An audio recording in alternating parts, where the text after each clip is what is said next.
Thinking Liberty, episode 26.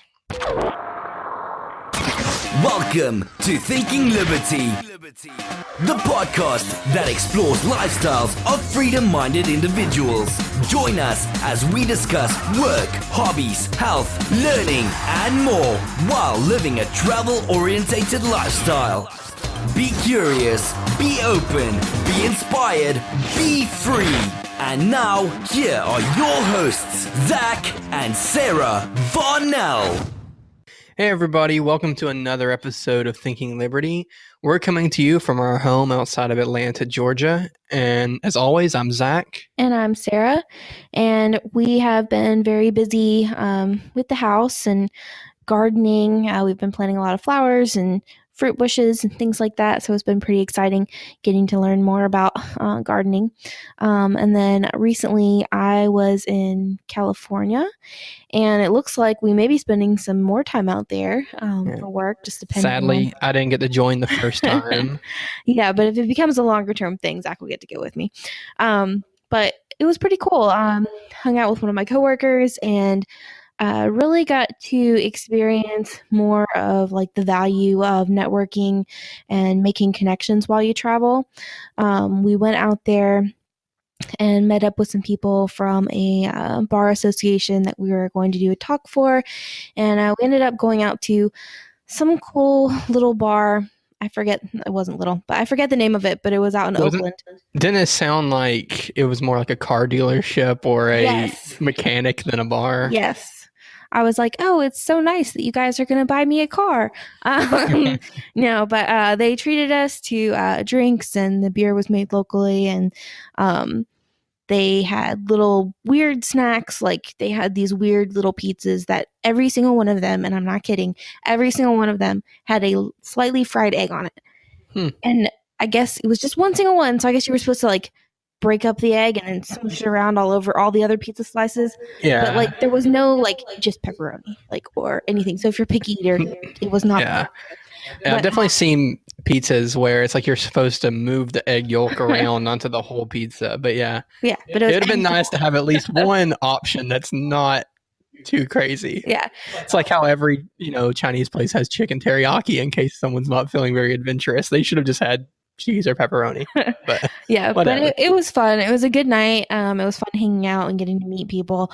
And, those are the kind of experiences like that, it's more meaningful if you can meet people and actually go out and do things with people, I think sometimes. So it was a good reminder of that. There. And yeah, exactly. And they were able to show us some good places to go and told us about some other things to check out. So it was fun. So I think we'll definitely have to do that more when we get back on the road again and try to meet up with people. But I love San Francisco, and I do hope that we get to spend more time out there and explore California more, maybe do some weekend trips if we do stay out there for an extended period of time. But that's still all up in the air right now. It just depends on how some things at work go. But I love San Francisco, but it's kind of funny to me, like all of these towns that have like unique cultures and unique vibes, they always think that like everything that's unique is centralized to that city. So one thing I heard a lot was that's so San Francisco. But it was said in reference to things that you see everywhere, like even like, Chattanooga, Atlanta, Seattle, Chicago, like all of these cities have these things and they're going, that's so San Francisco. And I wanted to be like, no, that's so San Francisco. But everyone there is But really even that's not so San Francisco. People do that. I guess everywhere. That's true. Yeah. There's definitely some people in Atlanta who like to think that Atlanta's super unique, but I don't know. I mean, there's definitely a different vibe to each city, and there's definitely a good reason to get out and explore these different cities. But I don't think you're trying to say that every place is identical. No. I mean, the way people interact with you, and there's different things to see and different things to do. Atlanta has the Coca-Cola factory and their huge aquarium and the Centennial Olympic Park and a really cool music scene. And San Francisco has the Golden Gate Bridge, and that's unique to them. So there's definitely some things that are unique. And there's so many parks in the San Francisco area. It's really amazing. But yeah, my little tangent that I went on. Well, I'm excited to find out if you're going to be going to California more, and hopefully it'll be for several weeks at a time rather than like 3 days like it was last time. Yeah. That way I can justify going with you and staying the whole time, Yeah. bringing Ollie with us, and That would be just fun. hanging out there for hopefully a lot longer. Being near the beach again. I do miss the beach. I love this house and I love our pond, but I do miss the beach. Yeah. Someday we're going to have a beach house. Yeah, too, the time before last when we were out there together, we stayed in the Sunset, and I know that's where you stayed again. Yeah, And it pretty was much. Well, I was a little bit farther. okay. Like I wasn't within walking distance of the beach. Like we were when we went. Yeah, we were Seven. basically across the road last time. We just crossed a, I don't know, it's sort of like a 4-lane road or 2-lane road. I don't know. And then we were on the beach on the Pacific. Well, I'll take that back. I guess On the bay. technically I was, I think I was within walking distance, but by the time you get back from like being out with clients and stuff, if I would have walked there and walked back, it would have been dark. So I was not about to walk in a neighborhood that I wasn't familiar with alone at night. That was the only thing. But yeah, it was really fun. And it's really cool to see how fast Oakland is changing too. My coworker was telling me that a lot of people from San Francisco are kind of moving out to Oakland. So it's kind of cool seeing the shift and seeing all the new things pop up and visiting, you know, when you haven't been for a while to a city and seeing what's changed, but what's still the same is a really cool experience too. Nice. Well, hopefully next time we do a podcast or here soon, I'll have some travel stuff to share with you guys rather than all the fun being on Sarah. So our guest today is Courtnie Nichols from travel-bash.com, which I now learn how to say on audio. Yeah, during the interview. Yeah, you'll see that on the interview that I had no idea how to say that. And now I feel like I've got it down a little bit. But she is an avid traveler. She's lived all over the place. And she specializes now in destination weddings. She's had one herself, and she's helped plenty of people plan them and organize them. And I was a little bit surprised to learn that, you know, not every destination wedding is just to, you know, Jamaica or Mexico, but she was talking about destination weddings in Thailand and Africa and places that you wouldn't normally associate with, you know, going off to get married in. So I really enjoyed our conversation, and I feel like, you know, we learned a little bit about destination weddings and what all goes into it. And also just like we got a little bit of an insight into, you know, how she is as a traveler. And I feel like, you know, she's very into it. And yeah, it was really cool to hear, you know, kind of the natural progression from just being somebody who's very social and friendly and outgoing and super into traveling, and how she took those qualities and just made it into her career. So it was really cool to hear about that story as well. And she's got a lot of tips for you and there's so much information in this episode. If you're thinking about a travel destination wedding or a destination anniversary or baby moon, as we'll talk about too, definitely give her website a check as well, because she has a lot more information on there, a lot of really good blog posts that we touched on as well that we'll link to in our show notes page.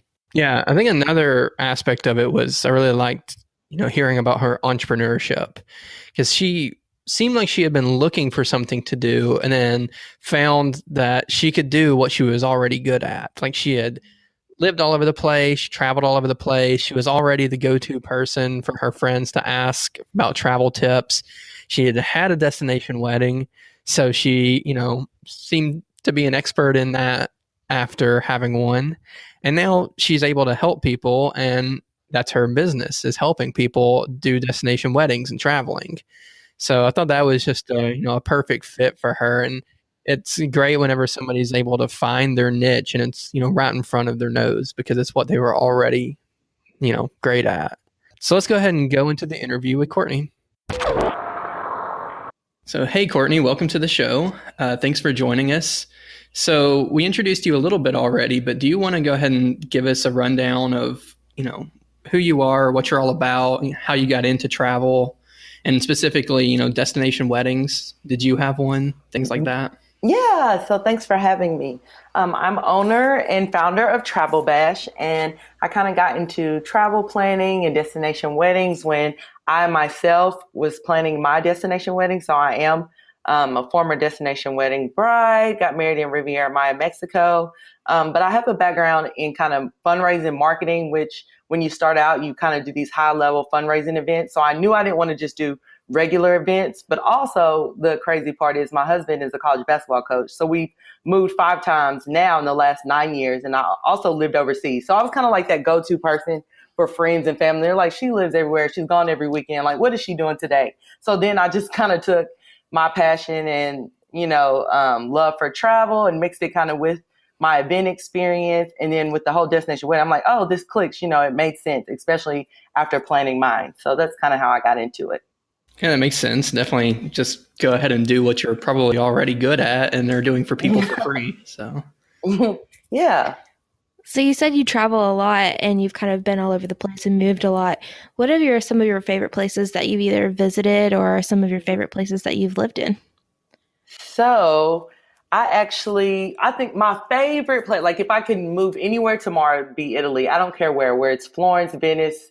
Like I just need to be in Italy. I love it. I actually lived in Hungary. So my husband played professional basketball 2008. So I lived in Pax, Hungary, a little village town. So it's very interesting. It's not like the rest of Europe. Budapest reminds me of New York, and that's probably what people know.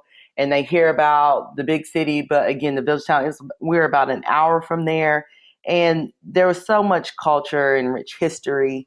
So I love that as well. But I've lived so I was born in Tennessee, grew up in St. Louis, lived there, went to 2 different universities. So I've lived in Virginia and then went back to Tennessee, lived in Hungary. I've lived in West Virginia, South Carolina, Louisiana, and now to Florida. Isn't that crazy? Wow. Yeah. Yeah. We're actually planning a trip to Italy in September, so maybe we should get some travel ideas and tips from you. Yes. Yeah, that is, it'll be our first time. So I'm really glad to hear that was your answer. It makes me feel a little better about our decision to go there. Or really not our decision. Our niece picked it, but I think she did well. Perfect. You won't eat American pasta again. Well, maybe you will. I eat it, but I'm like, after you have the real thing, you're kind of like, what? It's kind of ruined for you, I guess. Yes. All right. So tell us a little bit about, so you're making a business out of helping people plan their destination weddings. Do you have any sort of, stories from that? Maybe a best experience, a worst experience, or even like a typical experience that people can expect? Yeah. So, and I always like to say, like, I don't consider myself like a travel agent. Like, I feel like you say you're a travel agent. People are like, what? With technology and internet, like your business is dead. It's kind of like a personal travel concierge. So I focus on romance travel, which again is your destination weddings and kind of your honeymoons, anniversaries. But one experience with a destination wedding, it was so funny. The weather is some days. And when you're planning a destination wedding, you never know what to expect.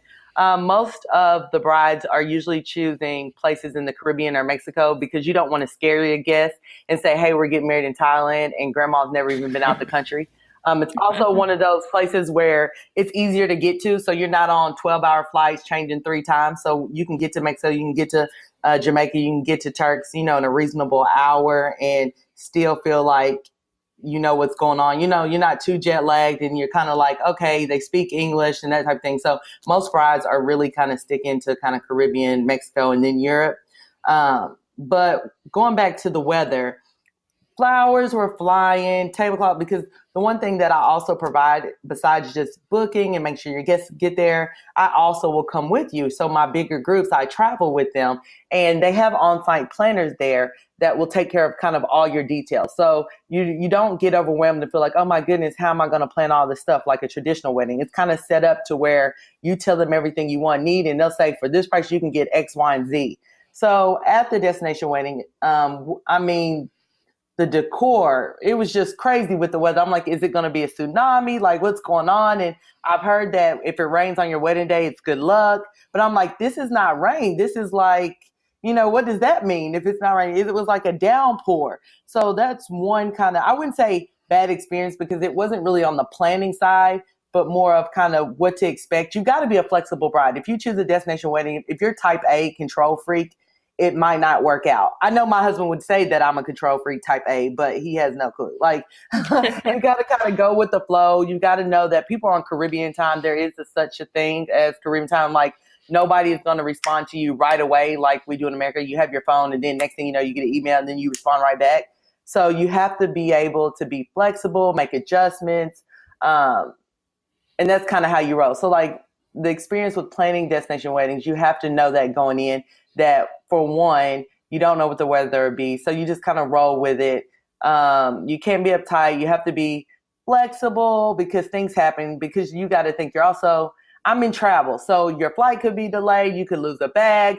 Your great uncle could not make it to the wedding after 5 years. There's all these worst case scenarios, but I will say most of the time, let's say 90% of the time, you don't experience any of that. And it's beautiful. The weather's perfect. Everyone gets there. They have no problems, maybe a few delayed flights, but you're pretty good. I haven't had too many like crazy situations. I think on my destination wedding myself, my bridesmaid who made my sandals, we went barefoot, but there were like some beads and sandals, and I was getting ready to go. And I'm like, hey, where are my sandals? She's like, yeah, you left them in Ohio. So like, Oh, no. little things like that. Yeah, I'm like, okay, well, I'm barefoot anyways. And I had another pair of sandals for my reception. So it's just those type of things that could happen in a traditional wedding. Somebody forgets something or, It sounds like just travel in general, but with the added stress of a wedding and other people, because, you can go to another country and experience their crazy weather that you've never experienced in the United States and have all sorts of things go wrong. But at the same time, if you're in a place that's built around tourism, they're used to fixing problems and they're used to getting you places. Exactly. So, yeah, it sounds like that Correct. sort of mix. Yes. So do you see that, brides who are choosing destination weddings are typically people who just already love to travel? So, it's an obvious choice for them, or are they doing it to branch out and be more adventurous, or just because it was always their dream? Like what are the motivations behind most people that you see? Yeah, so surprisingly, you would think that if you chose a destination wedding, it would be people that travel all the time, like go places. But to be honest, Zach and Sarah, like literally most of my destination brides don't even have their passports yet. It was one of those decisions where it comes down to cost. Traditional weddings nowadays are over $30-something thousand, like basically the cost of tuition in college. So destination weddings are growing faster because nowadays no longer are parents paying for weddings, and brides are getting married, later in age, and they're looking for an option that provides them a way to express themselves and have their personality reflected, but they don't want to go in debt, over the one day. So I believe that when people are first getting engaged, they don't know they're going to be destination wedding brides. There are some that they love traveling. They're like, oh gosh, I can't imagine myself not getting married anywhere else but on the beach. But there's also a misconception that a destination wedding means you're only on the beach. You can get married in the mountain. A destination wedding doesn't necessarily have to be by the ocean, but it's more about being cost effective, and it's appealing because it's affordable and it's unique. It's something different. Most of everyone that has destination weddings, they've seen weddings or been invited or in weddings that suck. To be honest, they're traditionally, they're like stuffy. They have a bridesmaid dress that they hate. So they're kind of going against the norm. They're like, let's do something unique, kind of hashtag worthy, that still isn't going to cost me, my whole life savings. So do destination weddings typically cost more than traditional weddings, or can it come out about the same? How does that work? So the price, it kind of depends. So I have brides that say, my budget's $5,000. What does that get me? You'll probably pick Mexico, because Mexico, hands down, bangs for your buck. You'll get 5-star service prices that you just can't beat. If you're looking for more cost-effective or budget destination, you're going to choose a Punta Cana. You're going to choose a Mexico. You're going to choose a Jamaica. But then I have some brides that, again, they just love travel. They're not worried about necessarily the cost. So they're choosing Turks, or they're going to Italy, or they're getting married in Paris, and they're going to pay. They could pay as much as a traditional wedding would be. And also they're extending it for a week filled of fun versus just the weekend. So they're like, if we're going to go all the way to Europe, we might as well, do a week and have different celebrations, different activities throughout the week. So it's kind of up to the bride, their vision of what it is that they want. Location plays a part. Also, time of year. There is a such thing as high season, low season, shoulder season, as well as how many guests attend. Most destination weddings, they're usually 40 to 50 guests, a lot smaller than a traditional. But I know brides who invite their whole family. The 100 people are coming. So that affects the cost as well. Yeah, so that's a great segue. So talking about, family and friends, and, sometimes you might have people who haven't been out of the country before or who don't really like going far away from their home, or there might be health problems in the family that might limit people who want to travel. So do you have tips that you give to brides and grooms on how to speak to their family and friends about convincing them that it's a great idea? Yes, that's actually one of my blog posts I have on my website. Oh, It's how awesome. to convince your family a destination wedding is a good idea. It's kind of managing your expectations. So when it comes down to it, it's about you and your soon-to-be spouse. So at the end of the day, there are going to be people that don't like your decision. There might be people that don't even like the person you're marrying. So it's kind of going back to managing your expectations and knowing that to be okay with some people not being thrilled about the idea of you having a destination wedding, because it's okay, because it's really not about them. That's what brides have to understand. It's really about them and not the guests. At that first kind of point that you decide to do this, it's about you. But with that said, I'm one of those people that say test the climate. So what you want to do is get some feedback from the people that matter most, your VIPs. Like, I would not get married without my grand. She's 89 years old and she made the trip. So if my grandmother would have been like, I call her grand, not coming, then it wouldn't have happened. So the people that you really want there, whether it's your uncle, your cousin, or your best friend from 4th grade, kind of throw out some fillers, kind of test it, get a heads up about, oh, I'm thinking about this. What are your thoughts? Because, people are just going to tell you like straight up, like, oh gosh, you're considering that, or this would be so much fun. But then the people that are still kind of like, I don't know about this, it's all about educating. So that's where a good travel agent or wedding planner or someone that is experiencing your destination can kind of shed some light, because most of the times people fear things they don't know or understand. So it goes back to anything else. You have to explain to them, the perks of it, kind of why are you choosing to do this, but kind of, oh, this could be a vacation.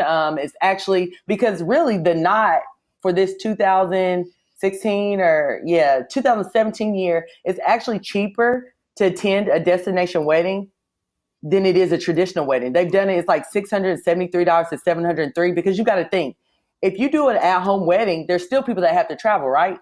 But Right. they don't take in the cost of a hotel and or travel, and if you go out that night, and food and all of that. So you're actually spending more, even if you do a traditional wedding at home. So it's about educating those who are going. So if people are like, oh gosh, Mexico is not safe. Okay, well, Mexico is a country like the United States. So is the United States not safe? Is it the state of Florida? Is it Georgia? Then you have to break down cities. Is it Gainesville? Is it, Miami? The same thing to be said about Mexico. So as long as you give them that information, which is usually your travel agent is really going to help you to kind of ease your guest fears and concerns, then you're good. But then also, you don't want to be a bridezilla. Make it easy on your guests. More over communicate. You'll have to say things multiple times. You'll have to explain things, but you want to make it easy on them. And that's why most destination weddings are in the Caribbean, Mexico. And then again, we have some of those in Europe, but they're not getting married in South Africa or Alaska, Antarctica. It's one of those things that they're trying to make it easy on guests, because they already know it's like, oh gosh, they're spending money. They have to get on a plane. So they're not going to go somewhere that's going to be 20-hour plane ride and cost $3,000. They want to look for affordable options, nonstop flights, that type of thing. So that's what I would do if I'm talking to brides about getting everyone on board. Okay. And I think that you also have a blog post about the etiquette of wedding traveling or destination weddings. Oh, yeah. Uh-huh. Yeah. So how does the etiquette change between, an at-home wedding versus a destination wedding? So one of my big things that when I talk to brides or guests, it's usually one of those things where they invite their family or they invite a friend, and then that one friend invites 10 of their friends because they're thinking, oh, well, I'm going over here for this wedding. Why don't you just come too and we'll turn it into our vacation? That is not good guest etiquette. Like it kind of goes like to traditional wedding. Like if you're a guest and the invitation doesn't say like a +1 or you can add one, it's not okay to invite 5 of your girlfriends or your cousin, aunt, or uncle, or someone hasn't met.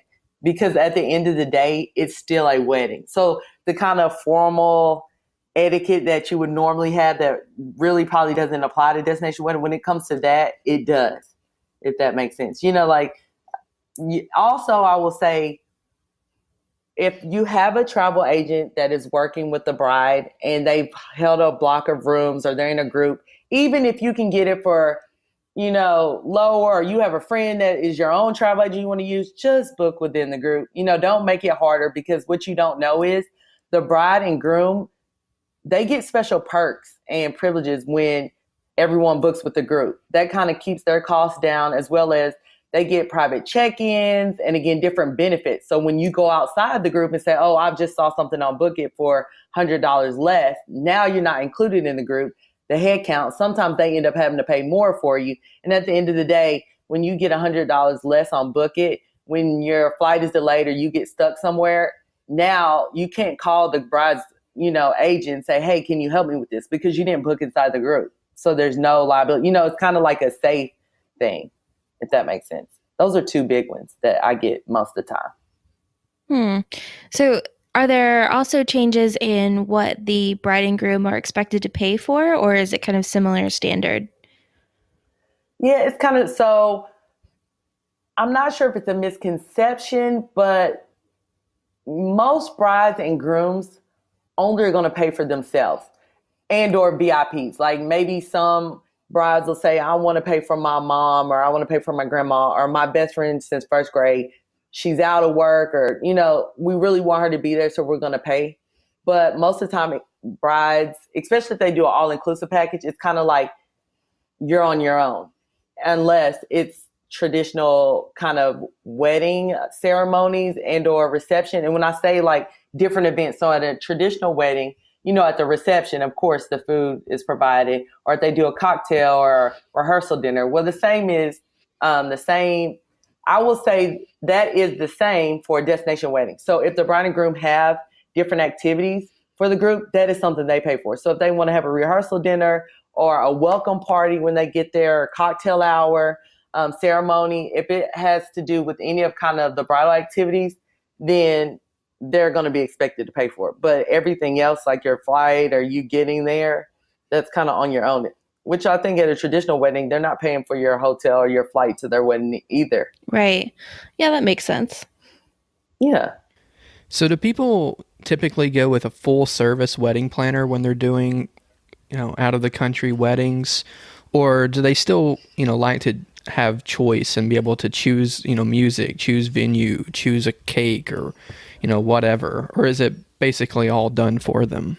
Yeah. So the thing with hiring a wedding planner, so there's 2 different ways you can do it. Of course, to hire a wedding planner or not to hire. So if you get married in Mexico, Caribbean, most of the all-inclusive kind of resort, they have an on-site coordinator that will do everything for you. So if you have a travel agent, they work with the on-site coordinator. They introduce you. You choose all your packages, from the cake, the food, musician, what color flowers you want. It's kind of all in one, kind of one-stop shop. You don't have to do anything. However, I always tell brides that I still encourage them to have a planner that is there with them, or a travel agent that offers those services, because at the end of the day, that on-site coordinator works for the resort. So, you don't have someone on your team working for you. So the vendor is going to try to upsell you and say, hey, what about this, particular location? Or they're not going to tell you that you can get the cheaper $25 flowers, because they're going to sell you the 50 or 60, because at the end of the day, they work for the resort. Now, are they going to be helpful and they're going to make sure everything's in line? Yes, perfect. But you want an advocate, and sometimes language barriers. If you have someone that can talk to them, you might not understand, or even with the email, I kind of told you about Caribbean time, they might not get back to you. It might be a frustrating process. So if you had someone that could alleviate that stress is always better. But for my brides that are getting married in Europe and kind of far flung destinations, Africa, definitely you need a wedding planner. I wouldn't just rely on a travel agent. I would definitely suggest you to get a planner that actually specializes in your destination, because that is not a one-stop shop, and they'll have to coordinate vendors from the cake to the food, from the photographer to whatever you want on the ground. Now, you can work with a destination management company and your travel agent can help you with that, but you want somebody, again, to make sure all the details come together.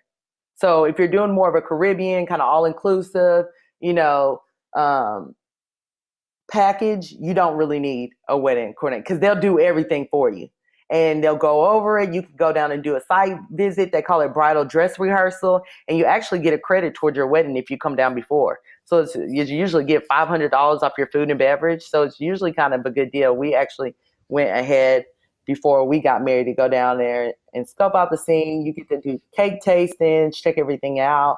I took a bride to Jamaica to visit her resort and kind of check out the restaurants, get the lay of the land, so then she could go back and tell guests what to do, what her favorite restaurant was, and that type of thing. So they offered that as well. So I heard you say Africa in there, and that seems like a little bit of an unusual choice for a wedding destination to me. Are there any other exotic or unusual destinations that people like to choose? Well, there was a bride that just got married in Thailand, and it was a beautiful wedding. But I mean, geez, after the flights, and you have to. It comes down to your family, your guests, and also, what if somebody is from the Philippines and you want to get married in the Philippines? Now you have your spouse who's from there, so it's a little different. You know what I mean? Like, it depends on where your family lives. I have a bride right now. She's getting married in Jamaica in December, but her husband's from Jamaica. So that changes the dynamics, because then you don't have all these people that are traveling from the United States. You have people that are traveling in the country. Or let's see, what are some other destinations? I probably like Australia. Not that it's weird or kind of, it's just because it's so far from the United States. So depending on where you're from and your family and where you live, and also how many people, because if it's just you and your soon-to-be spouse and you're going over there with 10 people, then yeah, Africa is fine, because you don't have to worry about coordinating 100 different family members or 50 or 60 or sending invites. It's a smaller kind of intimate destination. And then it kind of turns more into a group travel booking versus a full-fledged destination wedding that takes other things in consideration, where you're doing, the extra vendors and the cake and toss and the, champagne toast and all of that. Because if you're just trying to be low key, and especially destination weddings, at first, people thought they were for second marriages. So it used to be that destination weddings were big for people who were getting remarried, because they wanted something low key. They would just go off and maybe, their daughter, son, and a mother, or, grandmother would go. So it was one of those things. But now it's trending up to where it's first time marriages. But it was one of those where, okay, we don't want to make a big deal. We've already done this. I'm not going to wear the white dress. We want to go and start our honeymoon off at the same time. So destination weddings worked out perfectly for that. So if it is a second marriage and or you are trying to be low key, then having your wedding farther away is okay, because those are less details and less people that you have to coordinate and try to work with and plan. Yeah, I guess it depends on your family on whether a location is considered bizarre or not. Because I know some people, you could just tell them you're going to Mexico and they would imagine being in the jungle, dodging bullets from FARC rebels or something. But, if you have a cultured enough family, maybe you could go to Africa or somewhere like that and it not be considered odd at all. Yeah. Or if, say, you're African and you have family that still live in the village. Like, I have another bride, she's from Haiti. She's going to get married in Haiti. Like, your family's in Haiti. So it kind of goes by, your nationality, your experience, where your family, again, kind of what you said, if you're cultured, because again, like you said, if there's some people that would go think Mexico and they'd be like, oh my gosh, like, we're in third world country. So do you get to travel and go to all of these locations as the wedding planner, or do you kind of do everything and coordinate everything remotely? So I have different packages. So like, I kind of have the ultimate destination wedding package, and that's kind of the booking, the travel, management of guest travel, assisting you with on-site items, working with your on-site wedding coordinator, that type of thing. Then I do travel management only. And then I kind of have a destination wedding kickstart consulting, which is kind of like what we're doing now. I do with my brides. It's kind of brainstorming, an hour or two. You pick my brain. You get, what do you need to know? Here are the X, Y, and Z steps, how to plan your destination wedding. Here, make sure you have this worksheet. Make sure to ask your on-site wedding coordinator these questions. Kind of some of the freebies I have on my website, worksheets, and kind of download kind of free printables and packing lists. I kind of go over with the bride, kind of, okay, Courtnie, we need help, but we don't really need everything. We just need to know, what do we not know that we need to know? So I kind of have different packages. So some brides will say, hey, Courtnie, we want you there, especially because if they have a lot of guests. So I have a wedding in August, and there's 60 something people. So there's 35 rooms. So when they get there, we're going to cross our fingers nothing happens or nothing goes wrong, which it probably won't. But if there was something wrong and I'm not there as a travel coordinator, then if somebody's in the wrong room, or they book, Uncle Johnny in a 2-bedroom suite should be in a 1, or Uncle Johnny has a daughter and they have her in a king bed. It's good that if I'm there and I can talk to them and I can get it straight down, they don't have to go to the bride like, well, what's Courtnie's number? Or we had a king, we had 2 double beds instead of a king, or things like that. That doesn't happen very often, but because I'm one of those people that I want to be there and I want to make sure everything goes on, then even if sometimes they don't request, I might show up a day or two before and just make sure everything's straight and then fly out, because I believe that that's my reputation. I want it to be perfect. You got to think, this is somebody's wedding. It's not a regular travel experience. It's kind of one of those once in a lifetime things, and it can make or break. And I don't want them to have any stress. That's what they're hiring me for, to take all of the extra, guests who don't have a passport, need help with that. Johnny needs to get to here. They lost their luggage. Like, the bride has a million other things to think about, as well as the groom. So I want to be there to kind of take that pressure off and say, hey, you get there, you have the best time of your life. I'll worry about your guests and make sure everything's set up. So to answer your question in the long run, yes and no. So I do travel with destination wedding groups, but I don't have to travel. And I've been one of those people where I've just done the travel management only, and everything's turned out perfect. People have gotten there, because I do kind of check-ins with random guests. I just kind of choose 3 or 4, like, how's your stay? Is everything going well? Did you get your resort certificates? And I might do that to 4 or 5 different guests throughout your group, and then just checking in on the bride when they get there. I also call down to the resort and just say, hey, checking on my girl. How's everything going? Is my guy enjoying themselves? That type of thing. So, yeah. That's really awesome. Yeah. So one of the things that Zach and I are super interested in, so we both work remotely, and that allows us to travel and kind of move around a lot. And so we're both very fascinated in other, careers and jobs that allow you that same type of freedom. And so it really does sound like your job too. You move around a lot, but you're still maintaining and managing your business, because it really is kind of location independent, because you're coordinating and working with people all around the globe. Yeah. That's really interesting. I love it. I was one of those people that said, I'm always going to own my own business. I didn't know what it was or what it looked like. My dad's an entrepreneur, and with my husband's career, never knowing where we're going to be. And I'm just like, oh my gosh. And then, it just hit me. I'm like, this is perfect. And last week, so it's NCAA tournament time. So last week we were just in Dallas for NCAA. We lost. Sorry. Oh, it sucks. But we're just in Dallas, and here I am, sending quotes to clients. And then the week before that, where were we? We were in St. Louis for the SEC tournament. And then the week before that, I was in Puerto Rico. So it's really a dream come true, because I love traveling. I love helping people. And it still gives me the flexibility to still be with my husband, my family, and, do what I love. So it's been good.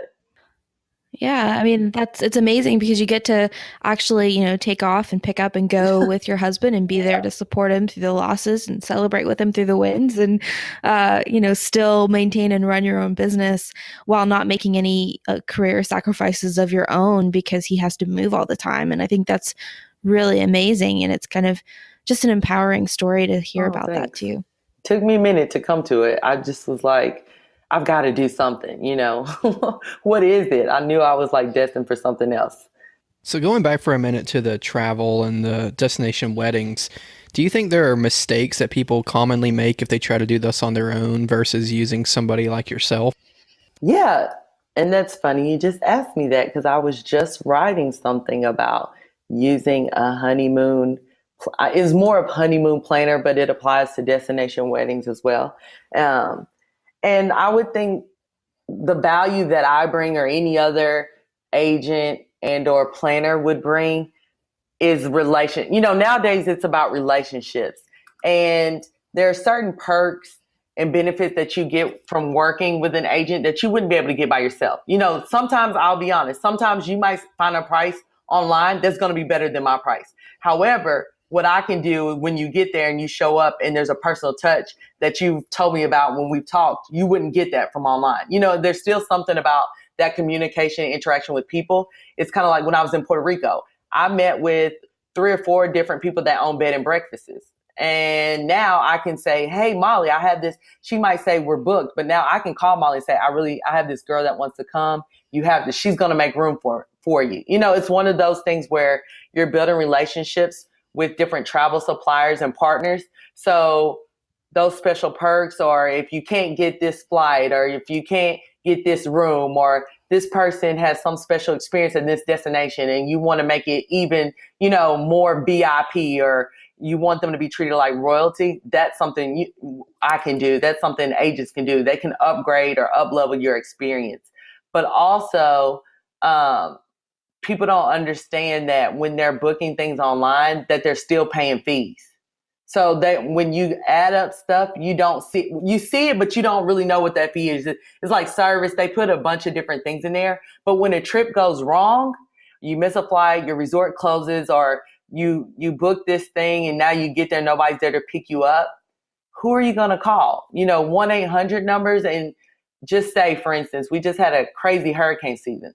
All those resorts that were closed and you just booked on your own, that 1-800 number was probably busy for how many hours, how many days? Could people even get through to someone? So it's the fact that you have someone working for you 24/7 from the time you start planning until after you arrive home. So what I see is sometimes they don't value or they don't understand the value that agents bring.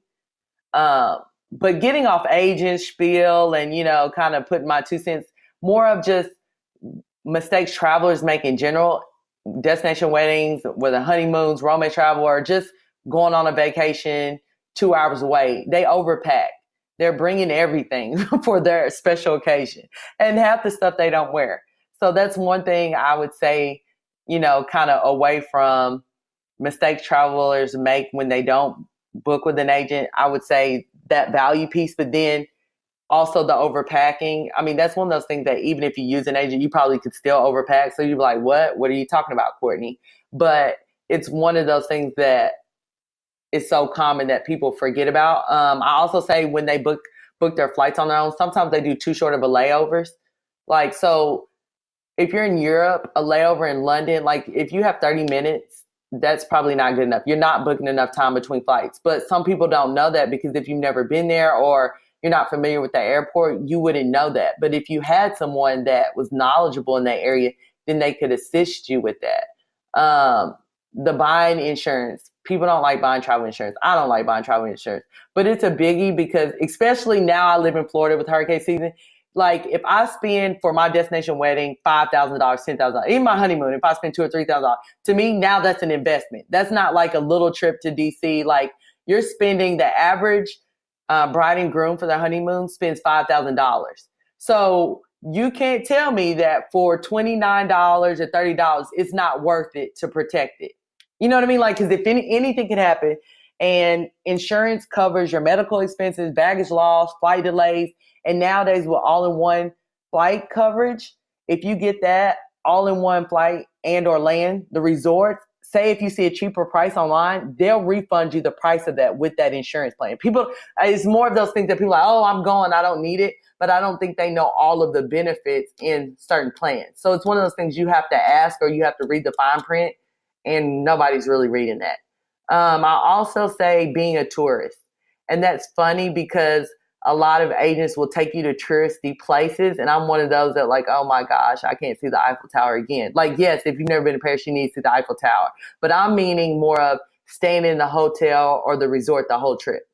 If you go to Mexico, for instance, you only stay on the resort. You really didn't even go to Mexico. You went to the resort. Did you even see it?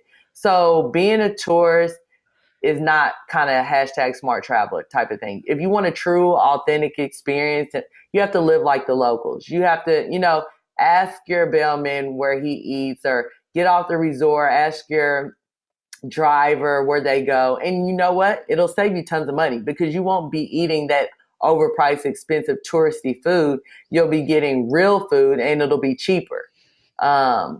So those are a few. Did that kind of answer your question? Yeah, that was a lot of information and a lot of stuff that you don't always think about. So real quick, I know you said that people can make a mistake by traveling with too much and spending too much money on getting too much stuff down there. But are there any particular travel accessories that you found are really important to bring and keep with you? Ooh, that is a good one because I'm one of those that like just go by myself. I'm one of those people that pack light. People are like, I know Courtnie is not going with that little bag. And I'm like, yes, I am. Let's see, some travel. Well, that's a skill.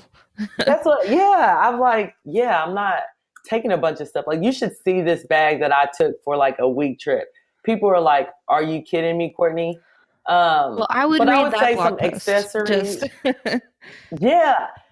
And I think I do have a blog post on that. And I think I showed the picture of my bag. Yeah, you had to see it. Yeah, I think I put the picture of it. And they're like, no way, you didn't go a week. Like, I try to cram everything into that one little bag. But let's see, some travel accessories.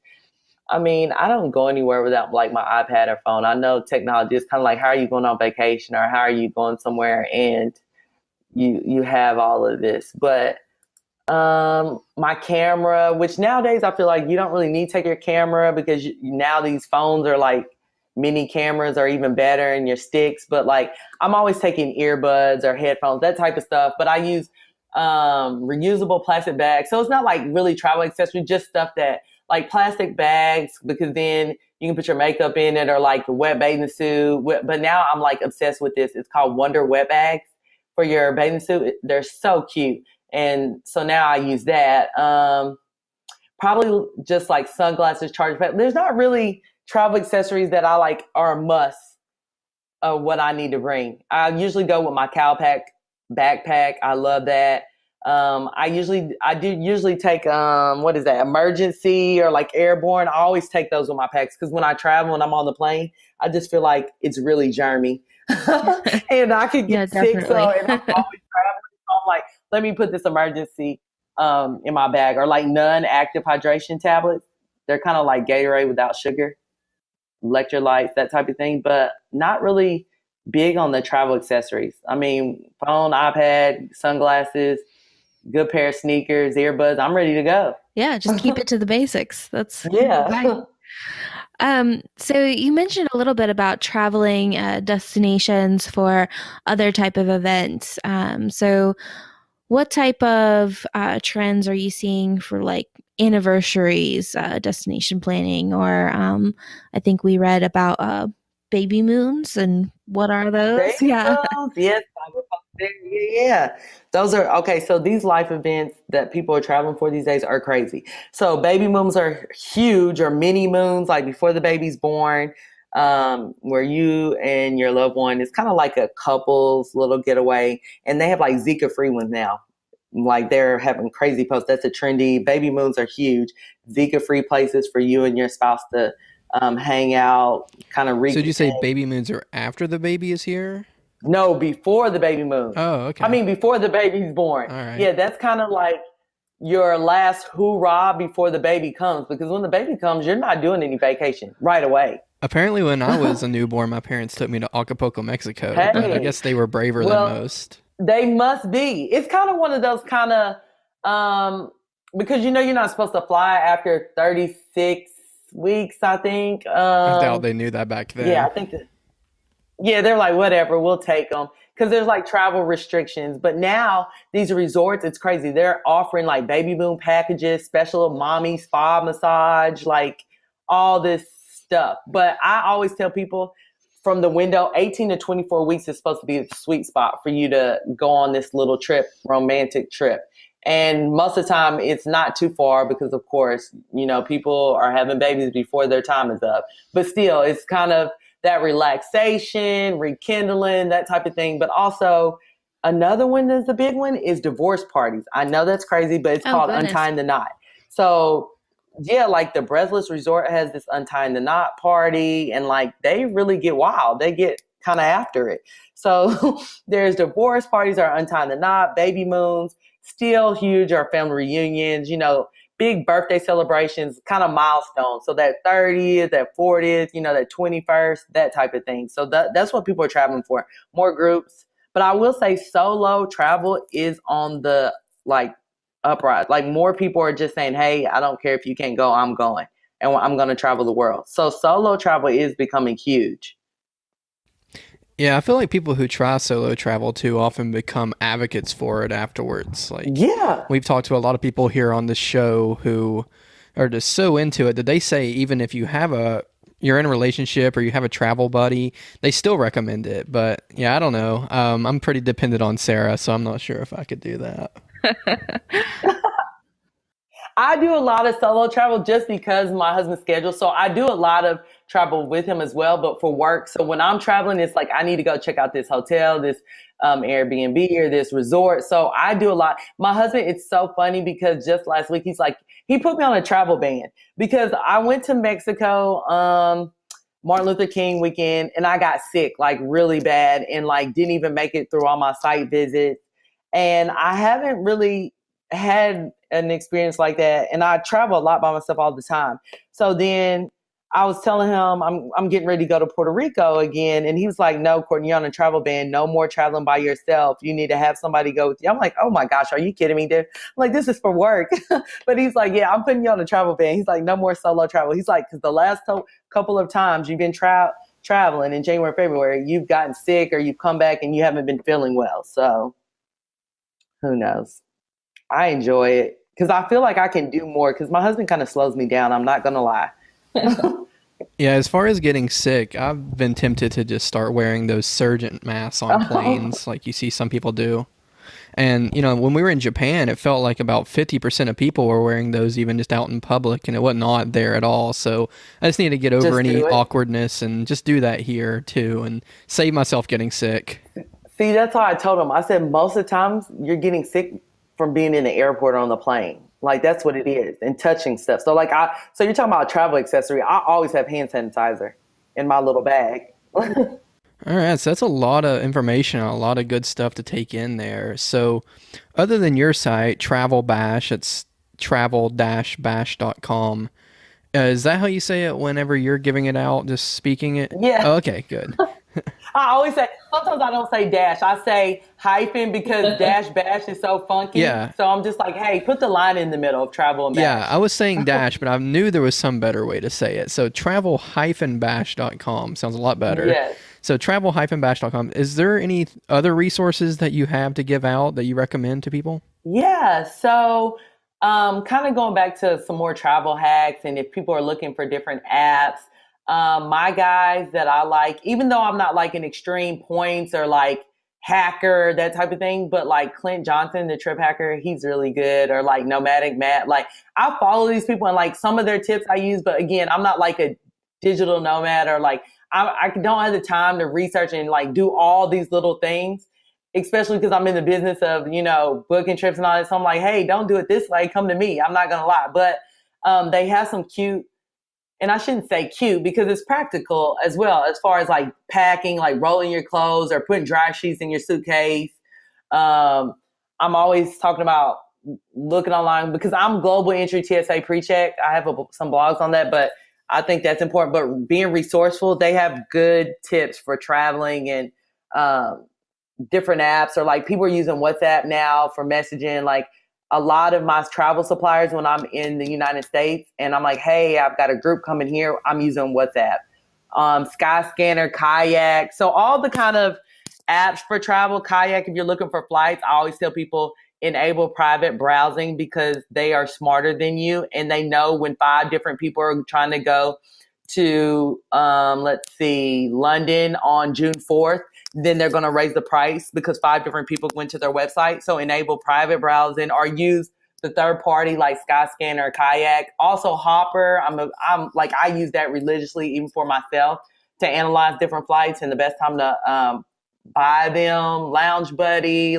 so take a look through those apps, follow those people. I also love Travel and Leisure magazine. It's just kind of more for inspiration. I'm a Pinterest girl, so there's good trips and blogs and things like that out there. Accommodations, I always look at Hostel World, Oasis, different things like that. But those are just a few resources. I guess some projects that I have coming up, which will be fun. I'm launching kind of a new mini e-course for Destination Wedding Brides. So if you want more information or you're interested, just sign up on my website down at the bottom. All my subscribers, that's kind of where I'm going to launch it first. So if you're signed up for the newsletter, you'll get information. And then I'm launching kind of our first ever Travel Bash Girls Retreat. It's kind of like a girls getaway. It's going to be in July 2019 in Cartagena, Colombia. So a lot of more information and details coming out about that as well. Nice. Well, you'll have to let us know when either of those things launch so we can have you back on to talk about it. Yeah. Oh, perfect. Love to. Yeah, and there's a lot of great information. So thank you so much for coming on the show and being with us today. No, thank you. I really appreciate it. All right, so thank you guys for listening, and I hope that you really enjoyed that episode and that you got some good information from it. And I also hope that you were inspired because it is inspiring to, go from wondering what your career path is to deciding, that you're going to take your skills and you're going to apply them and find something that you're truly passionate about and turn it into your career. And I think that she's truly amazing at it. I mean, just looking at her website and reading over her blogs, you can tell that she's very excited about it and loves what she does. And that's just really amazing to me. Yeah, and be sure to check out Courtney's website at travel-bash.com, as you saw that I learned how to give that out. And then also her Facebook is facebook.com/travelbash with no hyphen in that one. And Twitter, she's at travelbash, also with no hyphen. Yep, and of course we'll link to those in the show notes page, as well as some of my favorite blog posts that she mentioned. And then also, if you have any comments, thoughts, questions from this episode or any other episode, please drop us a review or send us an email. Just reach out on Twitter. We love to hear from you. We love to hear from our listeners. And if you have any specific questions for Courtney, feel free to reach out with those too, and I'm sure she'd be happy to follow up with you or at very least we'll ask her those questions when we have her on next, because I think she had a lot of interesting stuff in the pipe that we're going to want to have her on to talk about again sometime soon. Definitely. And then those show notes are at thinkingliberty.com/26. And real quick, one really interesting thing that I heard her say that might have even just passed by you was ask your mailman where he eats. I really liked that because she was talking about how to really get the local experience, how to find, good food in a place and not just be eating and seeing all the touristy places. And that stuck out to me. It's not something I really would have thought of, but it's painfully obvious when you think about it is, the mailman definitely lives in the area, familiar with the area, probably walking around or driving around everywhere, familiar with every back street. So I think that's a great tip that she gave, and it doesn't even have anything to do with the original topic we had her on for, which is destination weddings. But yeah, but I mean, it is about, getting out there and experiencing what's around you and traveling and really getting the local experience. She did touch on that a lot too, that, if you go to a resort and just stay in the resort, then what's the point? You're not really visiting the country. You're not really getting the feel for it. Mm-hmm. And I think the same can be said about cities. If you go to a city and stay in a 5-star hotel, but you don't leave that city block, well, then you're not really getting to experience that city. And that did pass me by, Zach. So thanks for pointing that out. And it is kind of true because sometimes the best recommendations you can get from people are by talking to the people that you interact with. So even like your bartenders or your waitresses and just getting to know them a little bit and finding out what their favorite place is. Yep. So I guess that's it for this time. Be sure to check out Courtney again at travel-bash.com. Facebook and Twitter, Travel Bash, and then check us out on Facebook, Twitter, That's Listen TL on there. And then check out the show notes at thinkingliberty.com/26. We'll see you next time. Thanks for listening to Thinking Liberty. Subscribe to the show for free on iTunes, Google Play, or Stitcher at thinkingliberty.com. You'll also find detailed show notes pages, articles by Zach and Sarah, and more. We'll see you next time.